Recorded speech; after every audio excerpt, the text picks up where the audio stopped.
Pertanyaannya apa? Mohon izin yang mulia. Pertanyaannya, di DPO atas nama Peggy alias Peron, sementara yang ditangkap Peggy Setiawan, bagaimana dalam hal tersangkanya? Itu gugur atau tidak? Itu menurut saya. Bagaimana? Menurut keterangan kami? Itu masih masuk ke peradilan? Ya, itu masih masuk peradilan karena salah tangkap. Ya. Oke, dijawab. Bagaimana Ali? Tolong dijelaskan pada kami. Salah tangkap. Salah tangkap berarti, yang saya jelaskan, biar nanti panitera catat. Ya. Berarti tersangkanya bisa digugurkan. Penetapan tersangkanya. Konsekuensinya. Konsekuensinya apa? Konsekuensinya itu nanti bukan, nanti kan penetapan itu dinyatakan tidak sah dan otomatis penangkapan ataupun apa mesti digugurkan. Berarti gugur ya? Ya. Oke, terima kasih.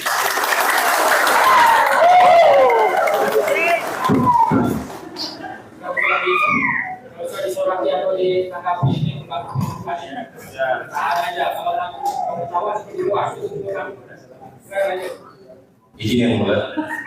Posisi saya sambil berdiri karena posisi di belakangnya. Saudara saksi ahli, bagaimana status tersangka apabila berkas yang sudah dilimpahkan ke kejaksaan kemudian diteliti oleh kejaksaan, selanjutnya kejaksaan membalikan berkas tersebut untuk dilengkapi karena syarat formil dan materinya tidak terpenuhi? Terima kasih. Iya, jadi kalau berkas dikembalikan oleh kejaksaan, maka berkas itu mesti ditolak dan diperbaiki oleh penyidik. Mengapa dikembalikan oleh kejaksaan? Karena berkas itu lengkap. Ada sesuatu yang kurang dalam berkas itu, sebagaimana persyaratan di dalam pasal 184 KUHP.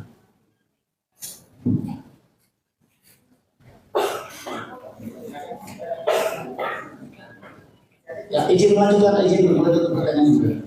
Ahli, menurut Abdi Hamzah, pelanggaran hak asasi manusia itu tempat mengadunya di pra peradilan. Betulkah demikian? Mohon dijelaskan. Jadi masalah pelanggaran hak asasi manusia itu belum masuk ruang lingkup pengadilan. Itu pendapat Profesor Abdi Hamzah yang sudah sudah diambil cuma 4 tadi: salah tangkap, salah tahan, salah sita, dan salah menetapkan. Kalau pelanggaran HAM itu di mana diadilinya? Kalau pelanggaran HAM ya bukan di pengadilan. Pengadilan mana? Baik, saya lanjutkan. Pengadilan HAM. Baik, saya lanjutkan. Pra peradilan itu merupakan pengawasan terhadap upaya paksa yang dilakukan oleh penyidik maupun penuntut umum. Seumpama terjadi salah tangkap, bukankah itu melakukan pelanggaran HAM terhadap seseorang? Ya. Masuk pelanggaran HAM. Kalau masuk pelanggaran HAM, itu PH mesti tuntutnya di pengadilan HAM dengan tuntutan ganti rugi. Kalau misalnya masalah salah tangkap itu, untuk membuktikan bahwa itu salah tangkap, itu mesti satu fokus saja, itu masuk dalam ranah pengadilan. Baik, coba saya ingin memperjelas pertanyaan saya, ahli ya.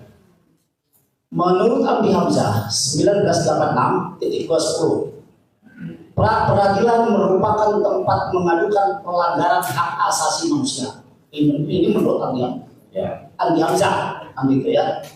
Yang memang pada kenyataannya penyusunan KUHP banyak disemangati dan merujuk pada hukum internasional yang telah menjadi international customary law. Ya. Mohon diterangkan. Jadi pendapat dari Profesor Adi Hamzah tadi itu belum termasuk apa yang dilegalize oleh pengadilan atau oleh undang-undang yang lain. Jadi belum ada contoh kasusnya yang sudah jadi jurisprudensi. Memang di dalam pengadilan internasional, kebetulan saya dosen juga hukum pidana internasional, itu biasanya dilakukan di Belanda dengan istilahnya Mahkamah Internasional, Mahkamah Pidana Internasional. Oleh karena itu, apa yang dikatakan pendapat Profesor Dr. Andi Hamzah itu belum ada contoh kasusnya yang sudah jadi jurisprudensi kayak Budi Gunawan atau misalnya Pak Menkumham atau misalnya lagi yang Dirjen Pajak itu sudah ada contoh. Nah ini kan belum ada satu jurisprudensi yang menyatakan bahwa pelanggaran HAM itu termasuk anak dari peradilan sebagaimana pasal 77 sampai 85 KUHP dalam pendapat ahli. Baik, ahli, saya lanjutkan. Demi kepentingan hukum, bolehkah polisi melawan atau merubah putusan pengadilan yang sudah inkrah? Nggak boleh. Tidak boleh. Iya. Kami sebut contoh ya. Di dalam putusan pengadilan negeri Cirebon tahun 2017, seperti yang tadi rekan kami sampaikan, daftar DPO salah satu diantaranya adalah Peggy alias Peok, tinggi badan 160, ya, rambut keriting, kulit hitam, beralamat di Banjarwangunan, Kecamatan Mundu. Yang ditangkap adalah Peggy Setiawan, tinggi 160, katakan begitu karena standar Indonesia, rambut lurus, alamat Kepompongan, Kecamatan Tado. Artinya dalam hal ini polisi berubah daftar DPO. Ya, apakah itu boleh dilakukan oleh polisi? Tidak boleh. Tidak boleh. Berarti polisi harus menangkap orang yang berada di daftar DPO sesuai dengan daftar DPO. Ya. Terima kasih.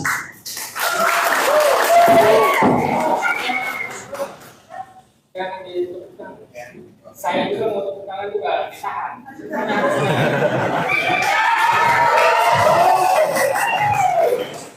Iya, kalau cuma ketawa kayak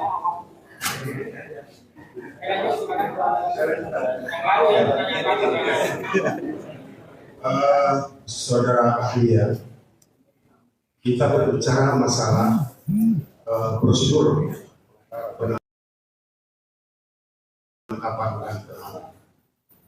Yang pertama itu adalah prosedur penangkapan terhadap seseorang yang diduga telah melakukan suatu tindak pidana berupa apa saja.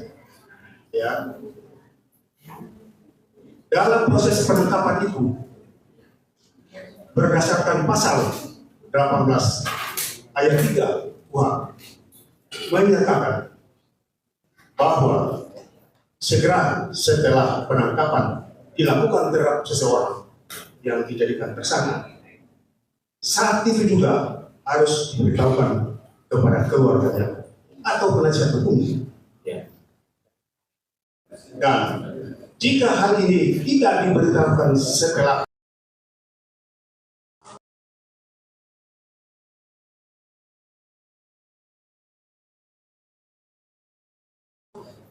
makasih Pak. Tadi saya kembalikan lagi ke jawaban Bapak yang menyatakan bahwa seseorang yang dijadikan DPO dalam suatu tindak pidana, kemudian setelah jadi DPO dia menghilang, dicari sama penyidik selama beberapa tahun, ya beberapa tahun, kemudian ditangkap.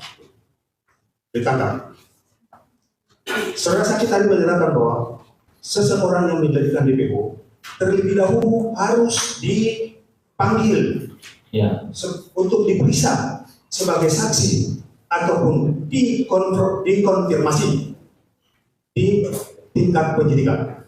Ya Pak ya.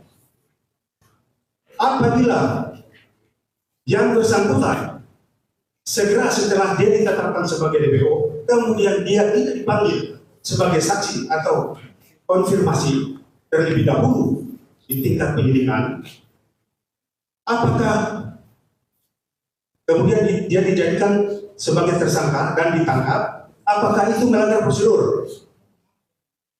Ya, sebetulnya kalau dipanggil dan ditetapkan sebagai tersangka, dipanggil langsung ditahan atau ditangkap, itu menyalahi prosedur.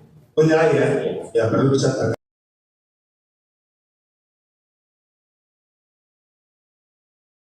Karena Bapak kita catat ini menyalahi prosedur ya? Ya. Dari awal sampai akhir kita catat. Ya, oke. Cuma yang tepuk tangan aja yang Iya. Terima kasih. Ya, ada lagi pertanyaannya yang lain, jangan yang tinggal-tinggal.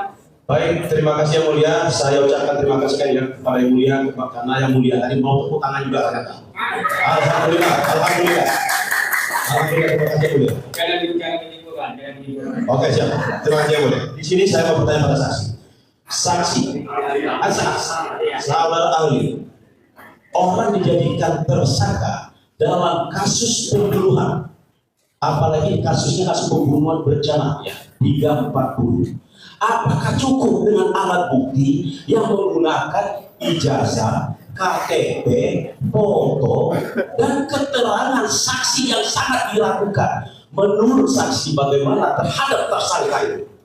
Itu masalah kematian atau pembunuhan itu melanggar hak asasi manusia atau banyak HAM.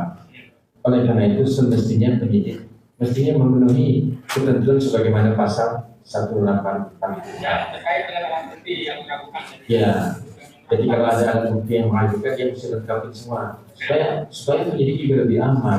Yang menilai yang melakukan itu siapa? Yang bisa menilai Itu sampai ke pengadilan kan misalnya dalam majelis kalau sudah dikasih register kasus kalau pidana di peradilan boleh nggak? Di peradilan apa ini alat buktinya melakukan bisa boleh nggak? itu bukan ranah peradilan. Kalau untuk menilai bukti ya pada peradilan ya. Jadi saksi gini loh, saksi saya sebenarnya masih saudara ahli saya sebenarnya siapa? Ahli saja dibidani. Saya mau bertanya pada ahli ini kan mentersangkakan orang. Maksud saya dalam hal ini, apakah memang benar-benarnya sidang peradilan? Ya, Jadi gini loh, maksud saya ini kan alat buktinya sangat lemah, kualitas sangat. Kalau begini terus ya, bagaimana kepastian hukum terhadap di Indonesia ini? Ada kasus pembunuhan, ya ambil aja ijazahnya, ambil KTP, cari saksi, kan gitu loh. Menurut saya, mohon izin boleh saya tambahkan sedikit. Jadi maksud saya, apakah mentersangkakan orang tersebut bagaimana? Menurut saksi sah atau tidak? Kalau hanya menggunakan alat bukti seperti itu. Iya, orang banyak. Nah, berarti masih diragukan kan? Iya. Wewenangnya peradilan kan? Betul. Nah, berarti saya mohon izin yang mulia agar panitera mencatat. Berarti ini adalah kewenangannya daripada sidang peradilan. Ini